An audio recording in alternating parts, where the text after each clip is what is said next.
serie de cosas. Cuando los enemigos de los americanos pudieron haberlo hecho más fácil, que fueron los rusos que orbitaron primero la Tierra. Y ahora que porque nadie sabe que 6 veces el hombre fue a la luna. 6. Pero ya nada más dicen que fue ese solo. Ustedes no conocen nada de eso.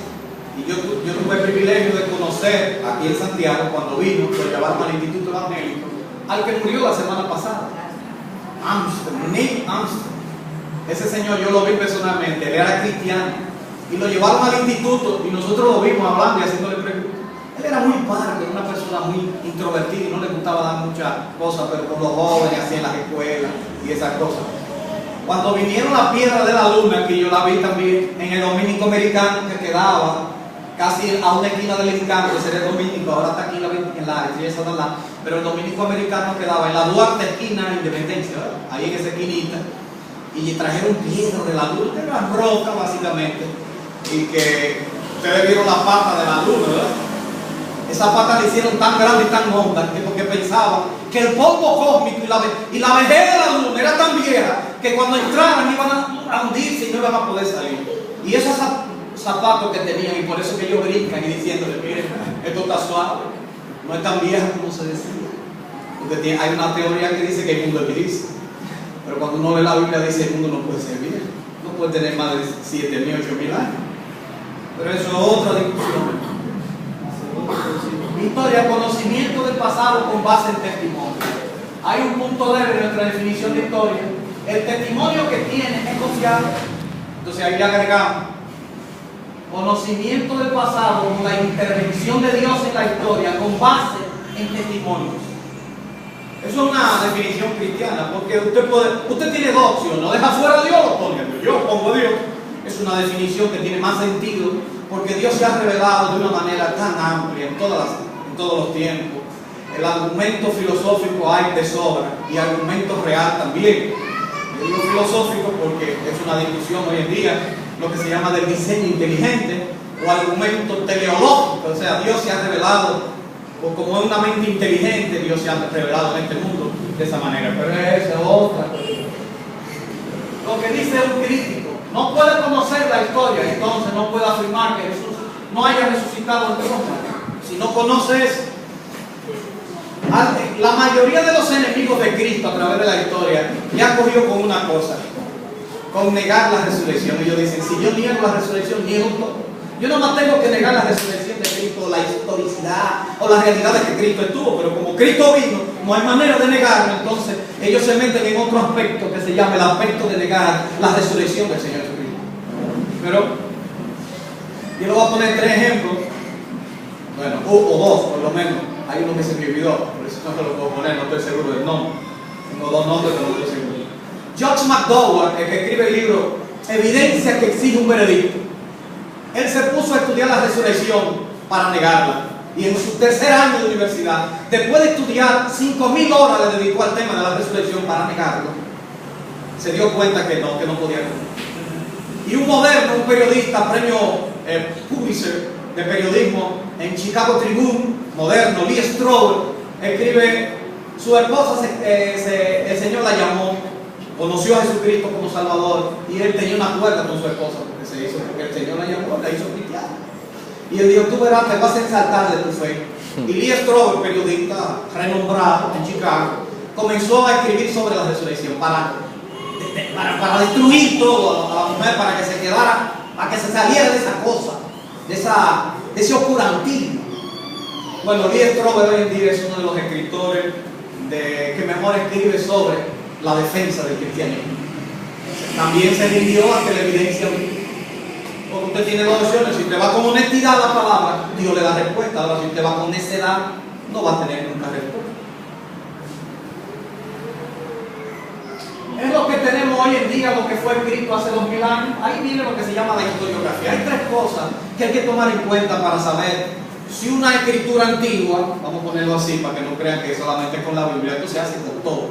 Si una escritura antigua es verdad, hay 3 verdades que se analizan. La historiografía, que es lo que averigua cuántos manuscritos hay de lo que se ha escrito, cuántos se llevan, cuántos años tienen, dónde van, dónde salieron, qué tienen, qué no tienen. Y hay lo que se llama, en segundo lugar, la evidencia interna de esos mismos manuscritos, y hay una tercera evidencia que se llama la evidencia externa, o sea, comparado eso con lo de afuera de lo que se dice. Por ejemplo, usted habla de la circulación de la Biblia, habla de la permanencia de la Biblia, eso son evidencias externas. Habla de la circulación, la impresión, la forma como se ha impreso, el libro más difundido, el libro más vendido, el libro más regalado, el libro más leído, el libro más odiado, el libro... Algo tiene ese libro, que todo el mundo dice algo a favor. Pues no puede ser que usted sea neutral en relación con la Biblia. Eso son evidencias externas, pero en relación con la historiografía son los fundamentos para determinar la autenticidad de un documento, la fecha de un documento, si un documento tiene valor, si no tiene valor. Pero bueno, la prueba bibliográfica es un examen de la transmisión textual por la cual los documentos llegaron a nosotros. ¿Cómo llegó ese documento? ¿Cómo era ese documento contestado? ¿Qué evidencia tenemos de que ese documento es verdadero? Se han perdido todos los... Yo no estoy hablando aquí de una salvedad, yo no estoy hablando aquí de la inspiración de la Biblia. Yo estoy hablando de la realidad de la Biblia, la veracidad de la Biblia. La inspiración es otro tema. Y digo eso para hacer la diferencia. La prueba bibliográfica es importante el tiempo, o sea, cuánto tiempo tienen los manuscritos que nosotros tenemos aquí. La mayoría de los manuscritos, hay muchos manuscritos, pero no todos están. De hecho, ustedes saben que hay muchos factores que intervienen, el tiempo es un factor. Era también, hay que reconocer que de 1400 y pico en adelante, cuando Gutenberg introduce la imprenta, era mucho más fácil ahora copiar casi fiel todo lo que se copiaba. Antes de Gutenberg eran copistas a mano. Eran de dos maneras. Los sefirim entre los judíos eran muy diferentes a lo que escribieron en el Nuevo Testamento. Los judíos estaban conscientes que de lo que estaban escribiendo era palabra de Dios. Pero muchos de los que escribieron posteriormente y copiaron el Nuevo Testamento no tenían esa conciencia, por ello pusieron muchos otros escritos que no son parte del Nuevo Testamento.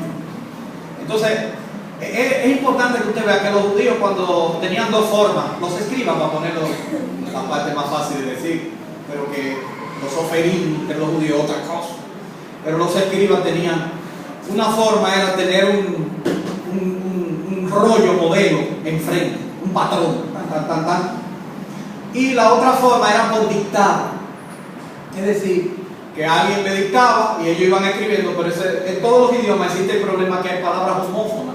Es decir, que el escritor dice, es raro, pero que con H o sin H. Y eso era dictando. Y a veces algún escriba se equivocaba con alguna frase, con una palabra.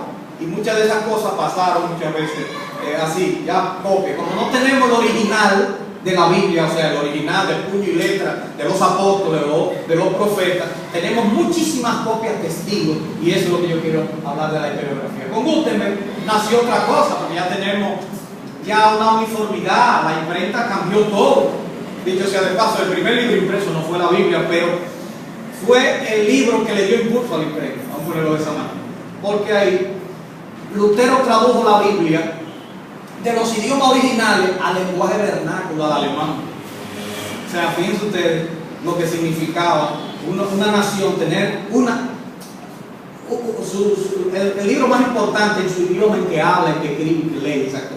Y es importante eso, porque en toda la Edad Media, si usted era médico y no sabía latín, usted era un barbero, o sea, un cirujano barbero, porque los primeros que hicieron cirugía fueron los barberos. Por ejemplo, el padre de la cirugía moderna era un francés que se llamaba Ambrosio Paré. Ambrosio Paré escribió 10 tomos de cirugía universal y le dijeron que él no sabía nada de eso porque él escribía en su idioma, en francés, no sabía latín. Y como no escribía en latín, dice, lo que usted escribió no tiene sentido. Usted tenía que saber latín. Era así, ¿verdad?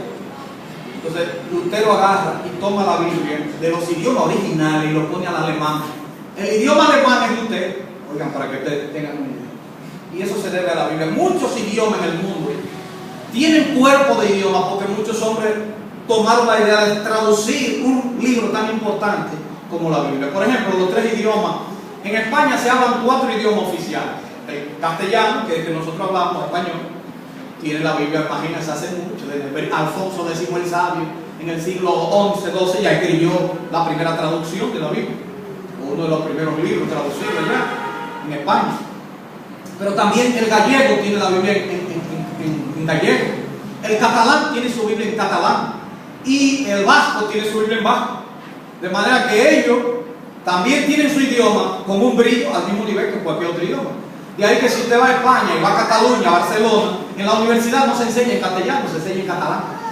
Claro, es obligatorio que enseñen los dos idiomas en ese lugar, pero para que ustedes tengan un ejemplo moderno de la prueba bibliográfica. Entonces se basa en la ortografía, o sea, quién lo que vivió al principio, y en la parte original, cuándo comenzó esa parte original.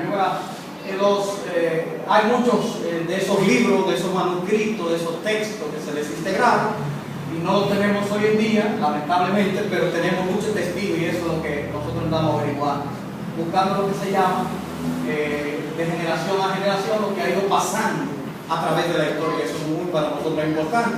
Y para eso hay que fechar cuál es el último y cuál es el primero. ¿Cuál es el último que se imprimió, que sería el primero? O al revés, que usted quiera verlo, depende. Por ejemplo,